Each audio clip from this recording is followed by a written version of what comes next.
What's going on, my home studio addicts? Joel here from the Home Recording Network, trying to give you tips to make your home recording sound as professional and as good as your favorite artists. This video is going to be part one of a two-parter on EQing bass.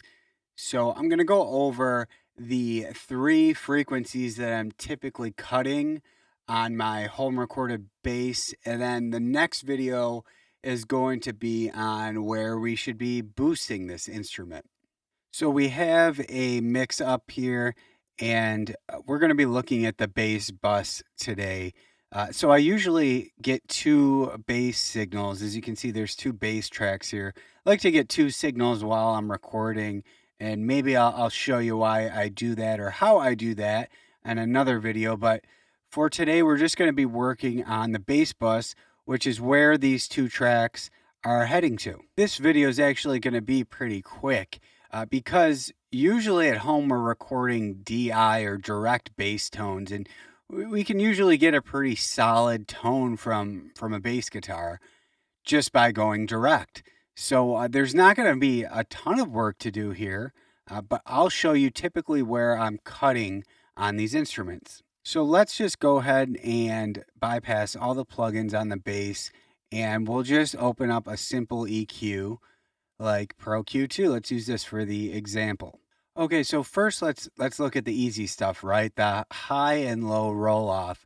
So for the low end roll-off here, you're going to want to roll everything off to about 40 hertz. And the reason we do this is to make room for all the sub-lows of the kick drum. So I'm usually mixing rock type music that's got a live drum kit in it, and the kick drum is very important.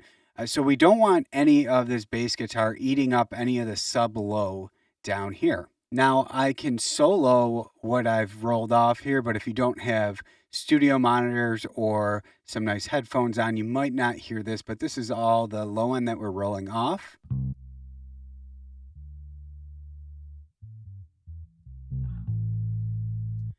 Yeah, and the bass is still going to sound nice and full, even though we rolled this low end off, because when I play this, you're going to see that the bass guitar has a lot of its buildup around 100 hertz.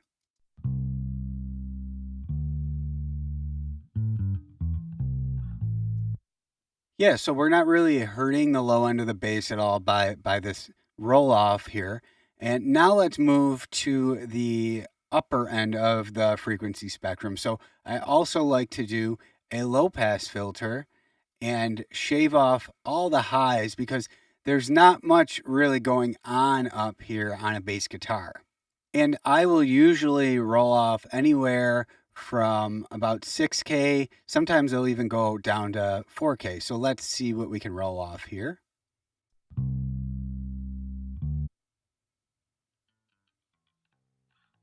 So you can't really hear much up here. So might as well just roll all that off.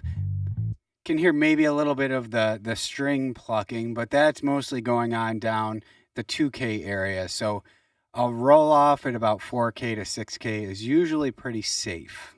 Okay, and now the last place that I'm usually cutting on a bass guitar is around 500 hertz, which is kind of a wonky frequency sound on the bass guitar.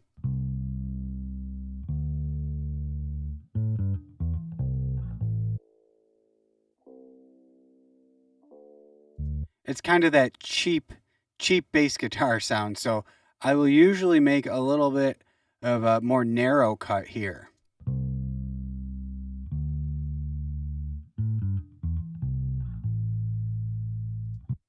And there we go. Now, there's not a huge difference in tone here, but like I said, with bass guitar, when you're recording direct, usually start with a decent tone. But this will definitely clean up your bass and make room for other things in the song by rolling off this high end, the low end, and things like that. So in the next video, I'm going to get into a little bit more of the exciting stuff, which is boosting on the bass guitar. And that's when you will actually notice more of a difference in the tone.